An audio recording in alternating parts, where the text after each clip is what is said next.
اب یاد رکھیں کہ روزہ توڑنے والی چند مخصوص چیزیں ہوتی ہیں اور چند اصول ہوتے ہیں، ان کو ہمیں پیش نظر رکھنا چاہیے. تو انشاءاللہ تعالی ہمیں روزہ توڑنے والی تمام چیزوں کے مسائل اچھی طرح ذہن میں ہمارے راسخ ہو جائیں گے، مستحضر ہو جائیں گے، اور پھر کبھی بھی کوئی مسئلہ ہمیں درپیش ہوگا تو انشاءاللہ آسانی کے ساتھ ہم یہ جان سکیں گے کہ ہمارا روزہ ٹوٹا ہے یا نہیں. اس میں یاد رکھیں کہ ایک بات تو یہ کہ جب تک روزہ ٹوٹنے والا یا توڑنے والا کوئی عمل نہیں کیا جائے گا اس وقت تک روزہ نہیں ٹوٹے گا. لہذا اگر کسی نے روزہ رکھ لیا پھر دن میں پختہ ارادہ کیا کہ میں روزہ توڑتا ہوں لیکن توڑنے والا کوئی عمل نہیں کیا تو اس کو روزہ نہیں ٹوٹے گا. یعنی فقط دل کے پختہ ارادے سے روزہ نہیں ٹوٹا کرتا، نیت سے نہیں ٹوٹتا، بلکہ ہمیں کوئی ایسا عمل کرنا ہوگا جس سے روزہ ٹوٹ جائے تو ٹوٹے گا. تو خدا نخواستہ کہنے کا مقصد یہ نہیں کہ ہم کوئی عمل کریں، بلکہ اگر کوئی کرے گا، کہنا مقصود یہ ہے کہ کرے گا تو روزہ ٹوٹے گا ورنہ روزہ نہیں جائے گا. روزہ ٹوٹنے کے اسباب پہ اگر آپ غور و تفکر کریں تو 3 چیزیں ہمارے سامنے آتی ہیں جن سے روزہ ٹوٹ جاتا ہے، اور یہ تینوں اصول کی حیثیت رکھتی ہیں. ایک بات تو یہ کہ جسم کے سوراخوں میں سے کوئی چیز بدن کے اندر داخل ہوگی تو اس سے روزہ ٹوٹ جائے گا. جسم کے سوراخوں میں سے، مثال کے طور پر جیسے ناک ہے، یہ نتنے ناک کے اندر یہ پورا روٹ ہے جو ہمارے حلق تک پہنچتا ہے. اسی طرح ہمارا منہ ہے، اس میں پورا روٹ ہوتا ہے. اسی طرح آنکھ اور حلق کے درمیان مکمل ایک راستہ، ایک پیسیج ہے، ایک روٹ ہے جس سے آنکھ میں کچھ چیز ڈالیں گے تو ہمارے حلق تک پہنچ جائے گی. ہاں لیکن کان کے دونوں سوراخوں میں اور حلق کے درمیان کوئی روٹ نہیں ہوتا. یاد رکھیں کہ سابقہ فقہائے عظام نے یہی فتویٰ لکھا ہوا ہے، اور کہ کتب میں آپ کتب فقہ میں مسئلہ دیکھیں گے کہ کان میں دوا ڈالی تو روزہ ٹوٹ جائے گا، آنکھ میں ڈالی تو نہیں ٹوٹے گا. یہ فقہائے کرام کا قیاس تھا. انہوں نے چونکہ اس زمانے میں میڈیکل سائنس نے اتنی ترقی نہیں کی تھی، لہذا فقہا نے غور کر کے کہ اگر کان میں تیل ڈالیں گے تو یہ حلق تک پہنچ جائے گا، اور آنکھ میں دوا ڈالی تو یہ نہیں پہنچے گی. اس کے اوپر یعنی غالب گمان کر کے انہوں نے یہی لکھا کہ چونکہ آنکھ اور گلے کے حلق کے درمیان کوئی راستہ نہیں ہوتا لہذا اس سے روزہ نہیں جائے گا. ہاں کان اور حلق کے درمیان روٹ ہوتا ہے باقاعدہ، تو کان میں دوا ڈالیں گے تو ٹوٹ جائے گا. لیکن ان کا یہ جو مطلب فتویٰ تھا یہ ظن غالب پر تھا. انہوں نے غالب گمان کیا کہ شاید کان اور حلق کے درمیان روٹ ہوگا، آنکھ اور حلق کے درمیان نہیں ہوگا. لیکن جیسے جیسے ترقی ہوتی رہی تو جدید میڈیکل سائنس نے ثابت کر دیا کہ آنکھ اور حلق کے درمیان روٹ ہوتا ہے، کان اور حلق کے درمیان نہیں ہے. لہذا فتویٰ بدل گیا. کان میں دوا ڈالیں گے تو روزہ نہیں جائے گا، آنکھ میں دوائی ڈالیں گے تو روزہ ٹوٹ جائے گا. ہاں اگر کسی کے کان کا پردہ پھٹا ہوا ہے تو پھر باقاعدہ ایک روٹ بن جائے گا اور پھر دوا ڈالنے سے روزہ ٹوٹ جائے گا. انشاءاللہ تعالی روزہ توڑنے سے متعلق بقیہ مسائل اگر زندگی رہی تو اگلے پروگرام میں آپ کی خدمت میں بالتفصیل عرض کیے جائیں گے.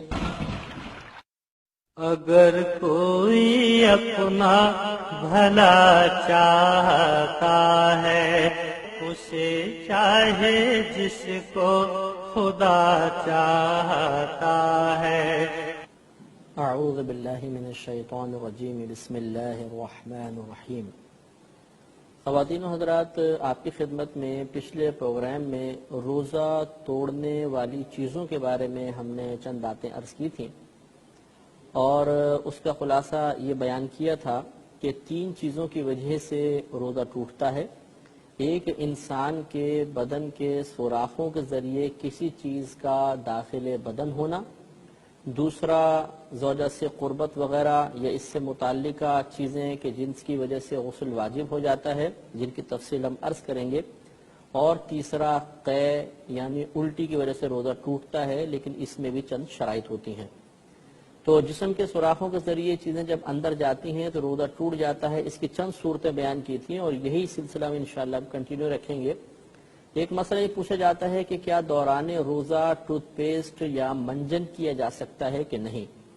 تو اصل علت تو یہی ہوتی ہے روزہ ٹوٹنے کی کہ کسی چیز کا سوراخ کے ذریعے بدن کے اندر داخل ہو جانا. لہذا اگر ہم منہ سے کچھ کھاتے پیتے ہیں تو چونکہ وہ اندر داخل ہو جاتی ہے، اس سے روزہ ٹوٹ جاتا ہے.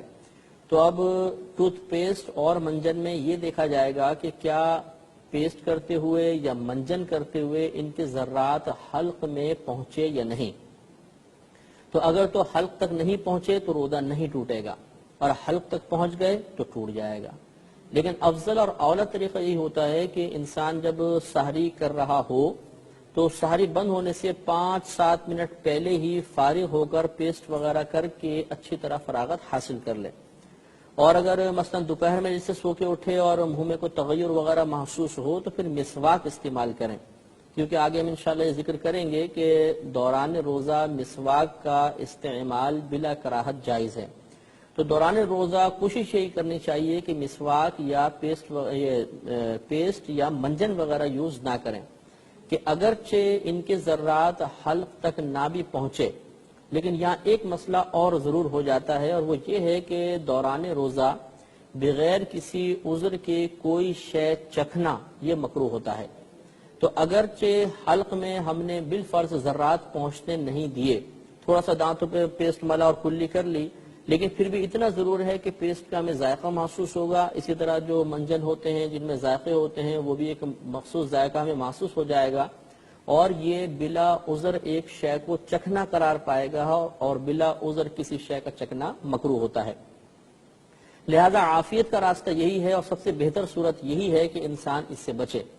ہاں اگر مسئلہ یہ ہے کہ آزار ہوں، کوئی عذر لاحق ہو جائے تو پھر شے کا چکھنا بھی جائز ہو جاتا ہے، جیسے ابھی آگے انشاءاللہ میں تفصیل عرض کروں گا۔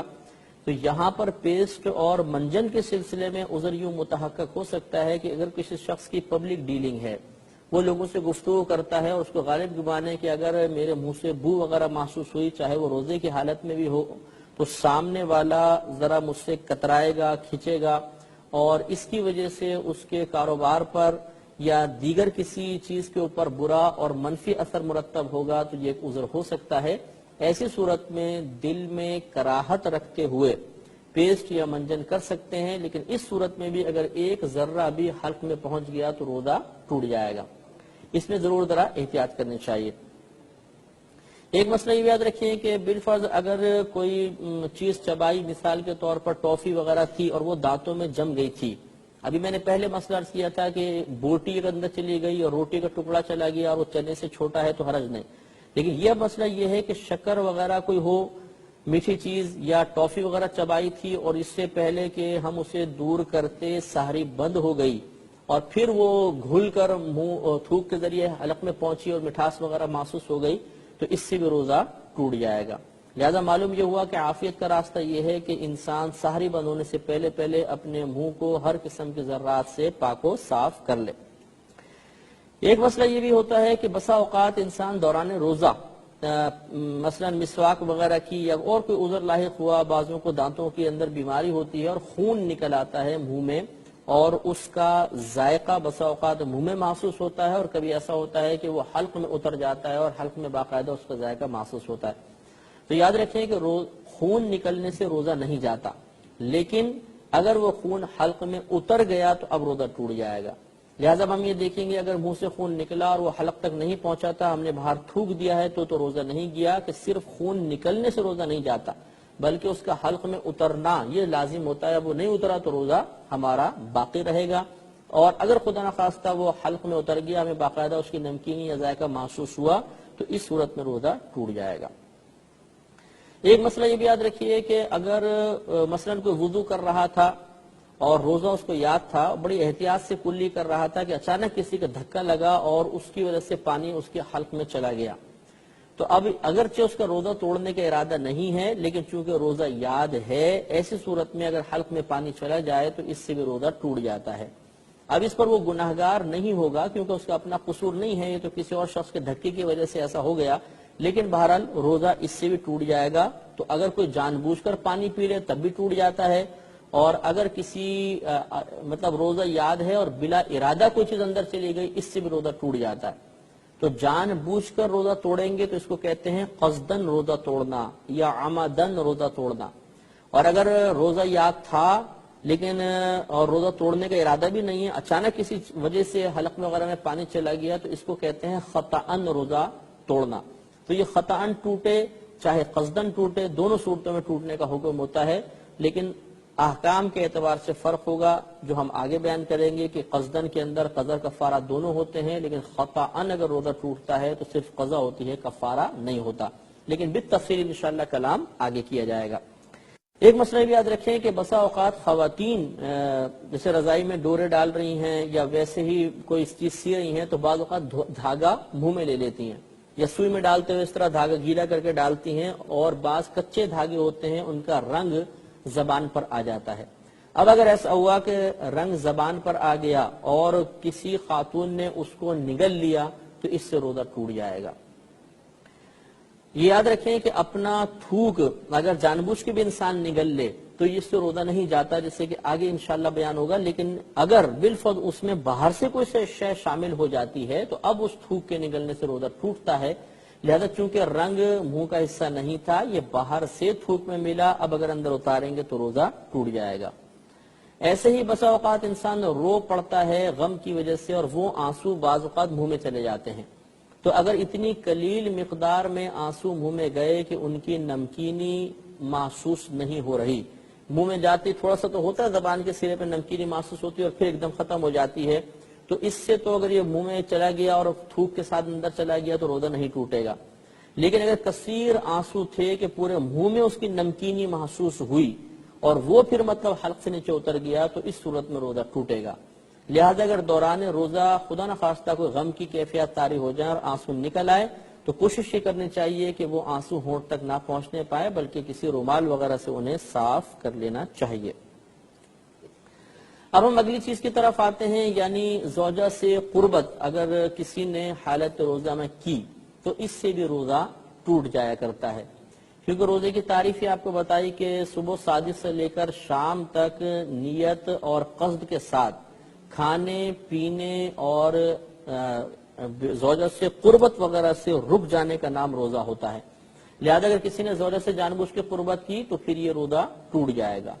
ہاں اگر بھول کر کی تو نہیں ٹوٹتا، جیسے کہ ابھی انشاءاللہ آگے مسائل آئیں گے، لیکن جان بوجھ کر روزہ یاد تھا اور کسی نے زوجہ سے قربت کر لی تو اس سے روزہ ٹوٹ جائے گا، چاہے ڈسچارج ہو یا نہ ہو، فقط دخول سے ہی روزہ ٹوٹ جایا کرتا ہے۔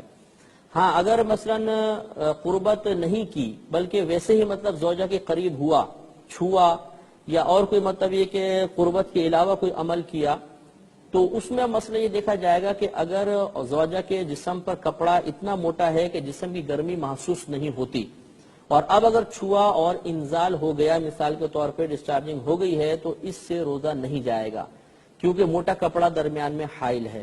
ہاں اگر جسم کے کسی ایسے حصے پہ ہاتھ رکھا جہاں پر کپڑا وغیرہ بھی موجود نہیں اور جسم کی گرمی محسوس ہو رہی ہے اور پھر اگر انسان کو ڈسچارجنگ ہو جاتی ہے تو اس سے روزہ ٹوٹ جائے گا۔ یہ ذرا تھوڑی سی بات ہمیں ذہن میں رکھنا چاہیے۔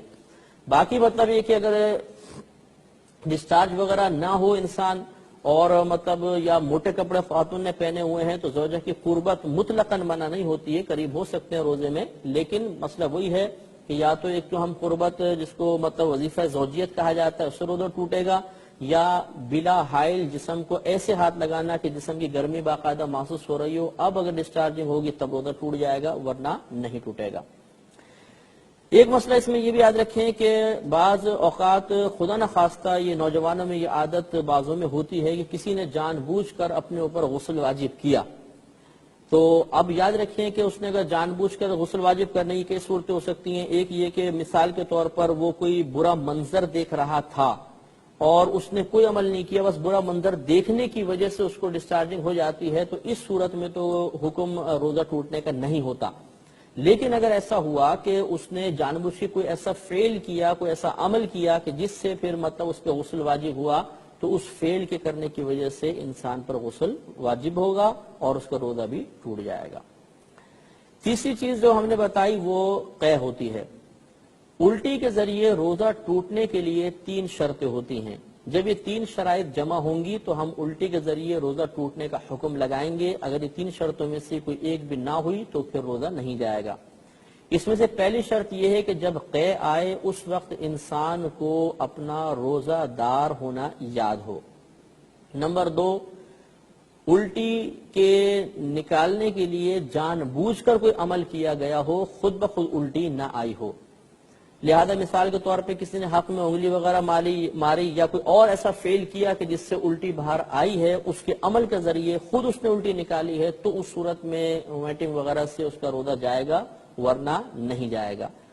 اور تیسری اس کی شرط یہ ہوتی ہے کہ وہ قے اتنی زیادہ مقدار میں آئے کہ جس کو روکنا ممکن نہ ہو. جو بہت ایک دم اچانک آتی ہے تیزی کے ساتھ اور پھر روکنا ممکن نہیں ہوتا، منہ بند نہیں ہوتا، اس کو شرعی اصطلاح میں منہ بھر قے کہتے ہیں. تو اگر منہ بھر قے آ گئی تو انسان کا روزہ ٹوٹ جائے گا. لہذا اگر قے آئے تو سب سے پہلے غور کریں کہ روزہ یاد ہے کہ نہیں. دوسری بات یہ کہ کیا ہم نے کوئی عمل سے قے باہر نکالی تھی یا خود بخود طبیعت نے مالش کی اور ہو گئی. اور تیسرا یہ کہ وہ منہ بھر تھی یا نہیں تھی. اگر یہ تینوں شرطیں جمع ہو جاتی ہیں کہ روزہ یاد بھی تھا، جان بوجھ کے الٹی نکالی اور وہ منہ بھر تھی، تو روزہ ٹوٹ گیا، ورنہ نہیں ٹوٹے گا. تو یہ تین چیزیں ایسی تھیں جن سے ہمارا روزے ٹوٹ جاتے ہیں. ان کو یاد رکھیں. ہاں بعض مسواک ایسی ہوتی ہیں جن میں ذائقہ ہوتا ہے. تازہ مسواک ہوتی ہیں، باقاعدہ ان کے رس کے اندر ذائقہ موجود ہوتا ہے. خصوصاً پیلو کی مسواک اگر تازہ مسواک کی جائے تو اس میں خوشنما ذائقہ ہوتا ہے. اس میں اگر ایسا ہوا کہ اس کو چبایا اور اس کا عرق یا رس وغیرہ نکلا اور وہ حلق میں پہنچ گیا، ذائقہ محسوس ہو گیا، تو اس سے روزہ ٹوٹ جائے گا.